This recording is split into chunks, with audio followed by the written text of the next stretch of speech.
Hai iblis, katakan kepada kami, apakah ada hubungannya denganmu? Mengapa hampir setiap umat Nabi Muhammad di saat mendengar kajian ilmu tauhid, tasawuf, dan ilmu makrifat, malah mereka seperti alergi? Bahkan tidak sedikit di antara mereka berkata ilmu itu sesat dan lain sebagainya. Apakah engkau yang menghalang mereka? Iya, kamilah yang menghalang mereka. Bila manusia mengenal ilmu itu, maka kami akan tersiksa. Bukankah yang membuat kalian tersiksa itu adalah orang-orang yang taat dalam ibadah, seperti rajin sholat, baca Quran, puasa, dan lain sebagainya? Kalian semua bodoh. Kalau masalah taat dan patuh secara hukum, kami lebih taat dan patuh dari kalian bangsa manusia. Di saat Nabi kalian masih hidup pun, kami mampu menghancurkan imannya ahli ibadah yang patuh dan taat. Apalagi iman umat Nabi Muhammad saat ini, yang hanya ibadah ikut-ikutan. Lantas apa yang kau takuti terhadap umat Nabi yang mempelajari ilmu tauhid, tasawuf, maupun ilmu makrifat? Bila mereka mempelajari ilmu tauhid, maka mereka memiliki akidah yang lurus. Sehingga hati mereka menjadi ikhlas, ridho, sabar, dan mutmainnah. Sedangkan kami tidak ingin menjadikan hati mereka seperti itu. Kami berusaha untuk menghancurkan iman mereka, agar mereka selalu menyekutukan Tuhan di dalam hati mereka.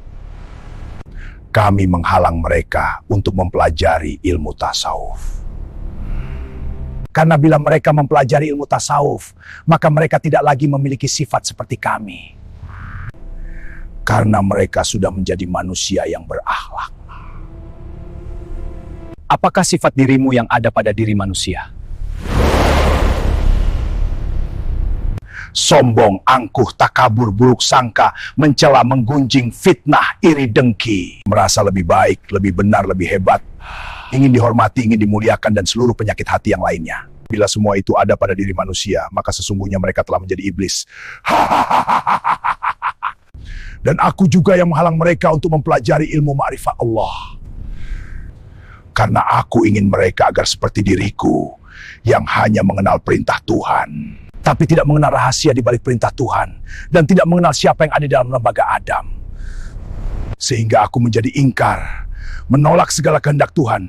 Bahkan aku seolah seperti Tuhan. Hai manusia, bila kalian ingin selamat dariku, maka kenalkan Tuhanmu yang ada di dalam diri. Karena Tuhanmu yang berkata, aku lebih dekat daripada urat lehermu. Bila umat Nabi Muhammad tidak mempelajari yang tiga itu, maka mudah bagiku menghancurkan iman mereka. Karena aku tidak pernah takut kepada mereka yang ahli ibadah, tetapi tidak mengenal tiga ilmu itu. Karena soal patuh dan taat, aku lebih patuh dan taat daripada kalian bangsa manusia. Karena yang menjadi sebab aku menjadi ingkar, karena aku tidak mengenal hakikat Tuhan yang sesungguhnya.